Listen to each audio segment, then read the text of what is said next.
Selamat datang kembali di video Mageni Skala. Sekarang adalah bagian ketiga dari pembahasan mengenai topik natur sejati dari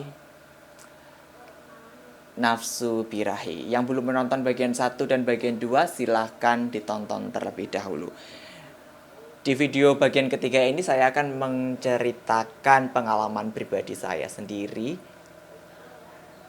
bagaimana saya menggunakan energi seksual saya untuk transformasi, evolusi, dan pencapaian deifikasi maupun apoteosis. Tapi kita akan mulai dulu ceritanya mundur beberapa tahun. Dimulai pada mungkin saat saya usia 11 atau 12 tahun. Saat itu saya masih sangat muda, masih SD. Itu adalah pertama kalinya saya mengetahui bagaimana caranya melakukan self gratification ya, atau pemuasan diri sendiri. Saat itu masih belum seorang wika ataupun penyihir, tentu saja masih anak biasa. Saya melakukannya seperti biasa, secara berkala, mengikuti dorongan di dalam diri, tanpa tahu sebenarnya, tanpa tahu kenapa saya melakukan itu, kenapa ini terjadi, untuk apa ini terjadi. Tidak ada pemahaman seperti itu, karena masih nol sekali, masih hijau. Terus berlanjut hingga pada titik saya tidak sengaja membaca sebuah buku bergambar. Ini kalian yang anak yang tumbuh besar di era 2000-an ya, pasti tahu buku tentang siksa kubur semacam itu ya. Dan di buku tersebut saya melihat sebuah gambar yang sangat mengganggu ya, dan menjadi momok trauma, di mana ada satu manusia yang ditusuk menggunakan tombak dari belakang ke depan. Dan di situ dituliskan keterangannya bahwa itu adalah hukuman bagi orang yang berzina. Dan disitulah saya merasa bahwa selama ini yang saya lakukan, self gratifikasi yang saya lakukan, itu adalah perbuatan zina ya, perbuatan kotor, perbuatan dosa. Jadi saya mulai takut. Saya takut bahwa ketika nanti saya di neraka atau di akhirat akan ditusuk dengan tombak dari belakang sampai ke depan. Jadi saya berhenti melakukan self gratifikasi ya, self gratification, pemuasan diri sendiri. Saya berhenti. Tapi itu tidak berlangsung lama, karena itu dorongan alamiah yang tidak bisa saya kontrol. Jadi meskipun saya berhenti beberapa waktu, itu terjadi lagi, tapi rasa takut itu tidak lagi mengganggu. Tapi kemudian rasa takut itu datang lagi, kemudian hilang. Begitu seterusnya sampai SMP, kemudian sampai SMA. Di SMA saya mulai memahami diri saya, mengenai orientasi seksual saya, mengenai gender saya. Sebenarnya saya sudah merasakannya dari kecil ya, tapi karena minim pengetahuan, minim teknologi, jadi tidak teredukasi mengenai hal tersebut. Ketika SMA atau SMK, saat itu saya sudah cukup teredukasi, dan saya cukup memahami mengenai diri saya, preferensi seksual saya, dan juga gender saya. Saat itu saya masih melakukan pemuasan diri, seperti biasa, tidak ada yang mengganggu. Tapi pada satu titik saya mulai dihinggapi rasa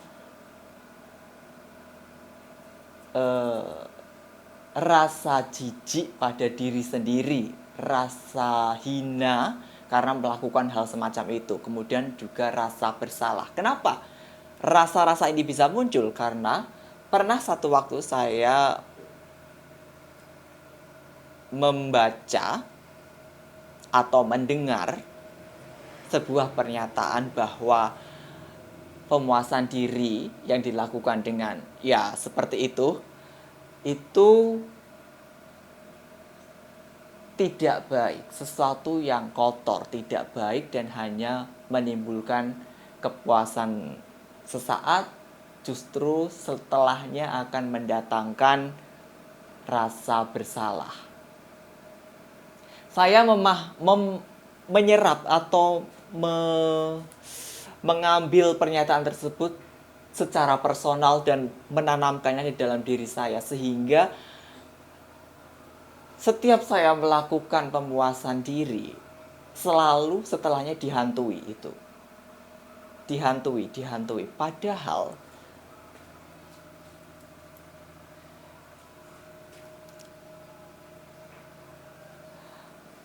hal seperti itu adalah sesuatu yang alamiah dan normal jika dilakukan dengan kesadaran diri sendiri dan dilakukan secara sehat, ya, tidak berlebihan.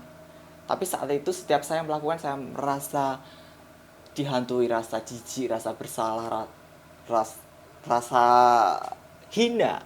Dan saya saat itu bertekad untuk berhenti. Benar-benar berhenti.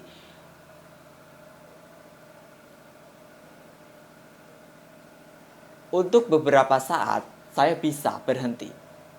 Tapi semakin saya berusaha berhenti,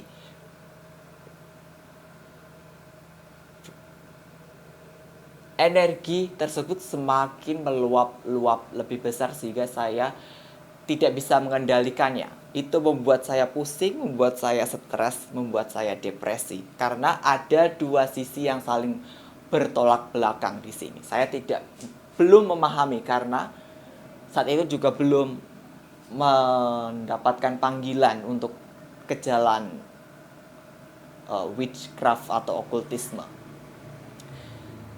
Kadang itu rasa takut, rasa hina, rasa jijik, dan rasa bersalah itu kadang hilang. Tapi nanti setelah beberapa waktu akan muncul lagi, begitu seterusnya. Hilang, muncul, hilang, muncul. Hingga pada 2016-2017 itu saat saya sudah merangkul jalan spiritual saya sebagai seorang Wicca. Pada 2016-2017 tersebut, saya masih melakukan pemuasan diri.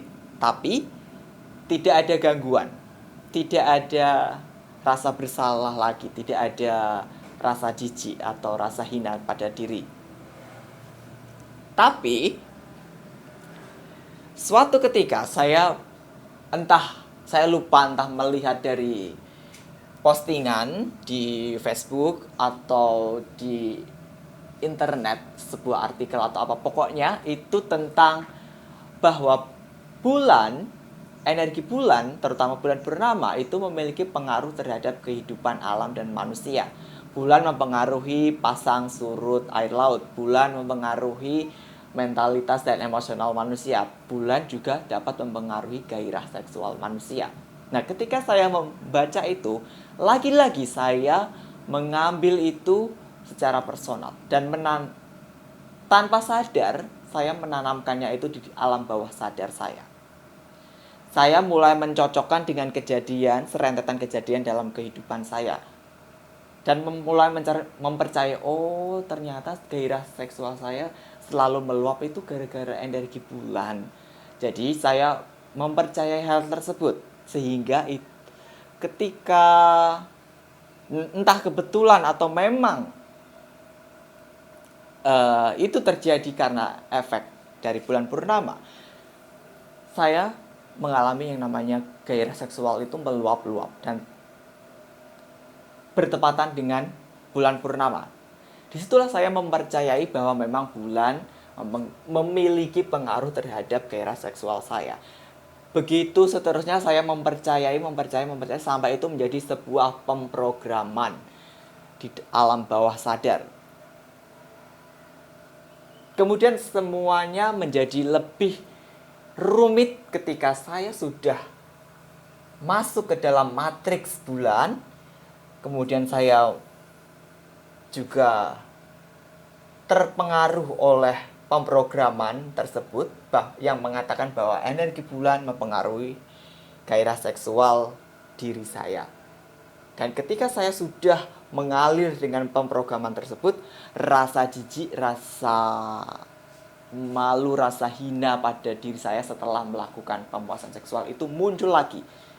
Muncul. Kemudian hilang, muncul, hilang.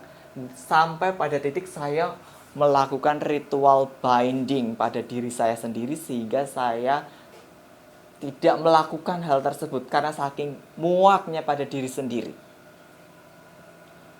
Tapi binding tersebut, ritual pengikatan tersebut tidak bertahan lama. Pada satu titik itu putus, pecah, dan energi seksual yang selama ini saya ikat dengan binding spell itu pecah, meluap, dan membuat saya overwhelmed atau kewalahan.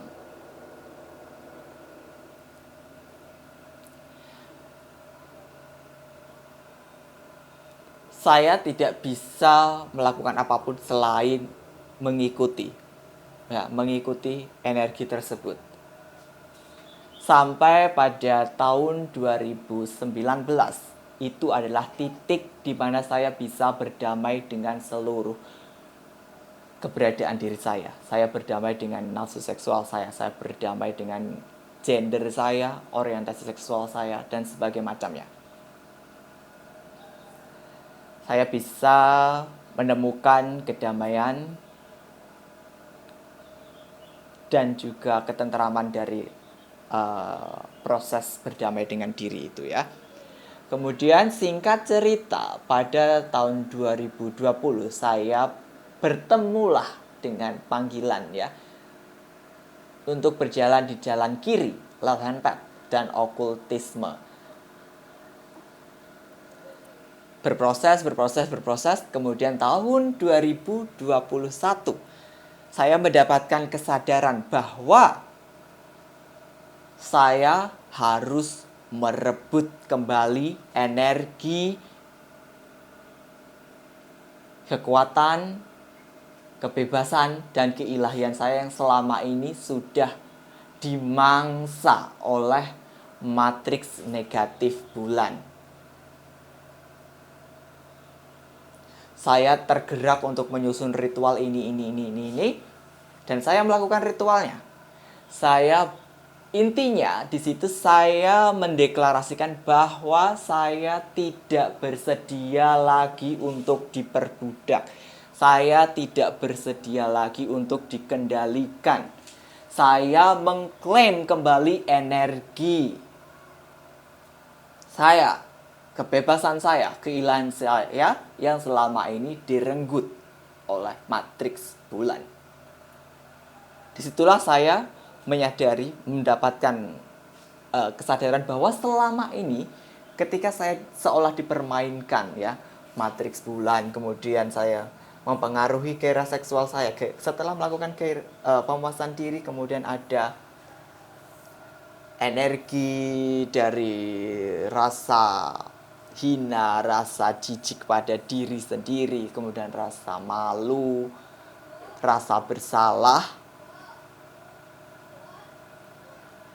Rasa-rasa tersebut yang muncul setelah kegiatan pemuasan diri itulah energi yang dimangsa oleh matriks negatif bulan. Matriks negatif bulan tidak bisa memakan energi seksual, karena energi seksual sifatnya adalah energi kreatif. Energi kreatif sifatnya adalah berasal dari dark divine feminine, primordial dark divine feminine, yang mana itu akarnya kepada energi chaos. Mereka tidak bisa melakukan itu. Jadi mereka hanya memanfaatkan gairah seksual untuk memantik munculnya rasa bersalah, rasa jijik, rasa hina, shame and guilty. Jadi para arkon yang mengontrol matriks negatif bulan itu memakan shame and guilty. Jadi memakan rasa hina, rasa jijik, rasa malu, rasa bersalah diri saya. Nah, bayangkan sudah berapa banyak, berapa ton, berapa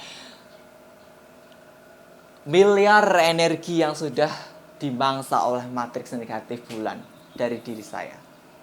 Dan saya terus mengklaimnya kembali. Saya mengklaim kembali, memulihkan energi diri saya, memulihkan keilahian saya.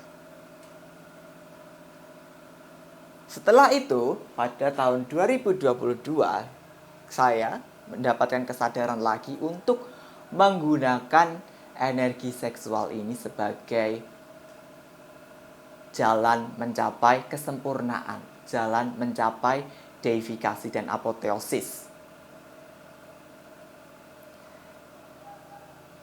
Dengan bantuan 4 sosok demon, Lucifer, Azazel, Astaroth, dan Asmodeus.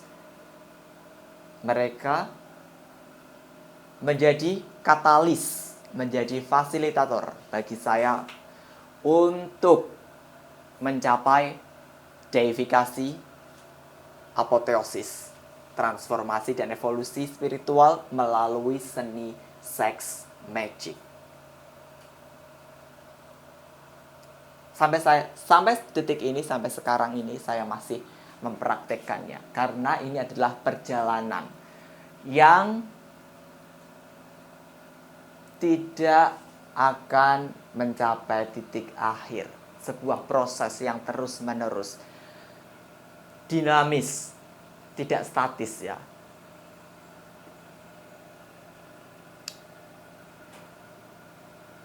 Sebelum saya memilih 4 demon tersebut, sebenarnya saya sudah terinisiasi dalam seni sex magic, lust magic dari beberapa deitas. Tapi puncaknya, seni ini disempurnakan oleh tadi 4 demon yang tadi.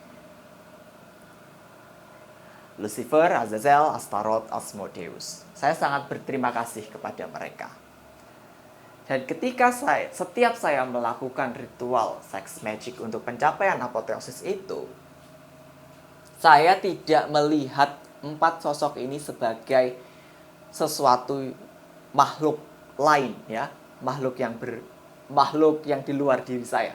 Saya melihat mereka sebagai manifestasi dari sang kesadaran agung yang juga merupakan kesadaran agung di dalam diri saya. Jadi kesadaran agung dari Azazel, Astaroth, Asmodeus, Lucifer dengan kesadaran agung yang ada di dalam diri saya adalah satu kesatuan ekspresi, sama-sama sebagai ekspresi dari sang kesadaran agung. Cuma perannya berbeda-beda.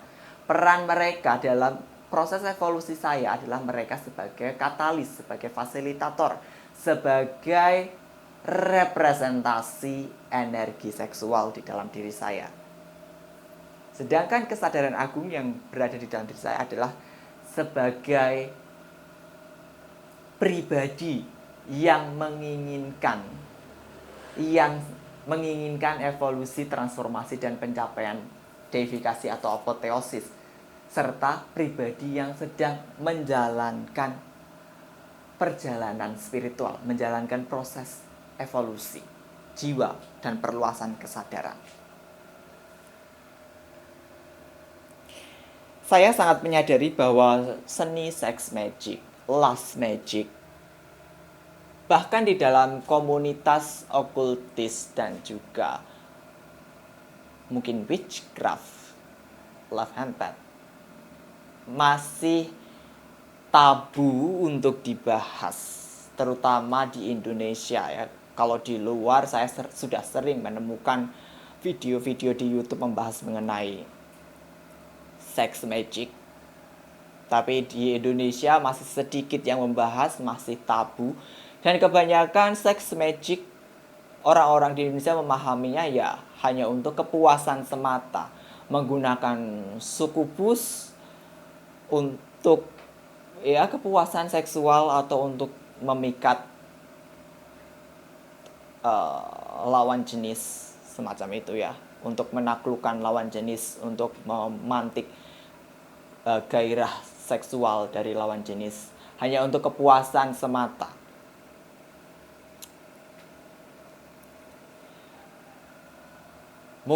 Mungkin mereka juga melakukan transformasi dan untuk pencapaian deifikasi juga, tapi mungkin saya yang tidak tahu atau bagaimana, itu kan urusan personal ya. Jadi sebenarnya saya tidak berhak menghakimi ataupun mengatakan itu benar ataupun itu salah, karena kembali lagi perjalanan spiritual, proses perjalanan orang-orang itu berbeda-beda.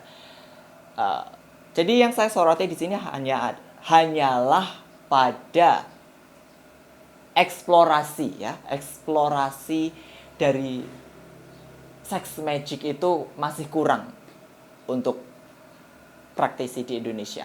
Jadi sebenarnya sex magic itu luas sekali, bukan hanya untuk kepuasan seksual saja ya. Sex magic itu sebenarnya menggunakan energi seksual ya, energi seksual dari diri kita sendiri untuk manifestasi, prokreasi atau penciptaan.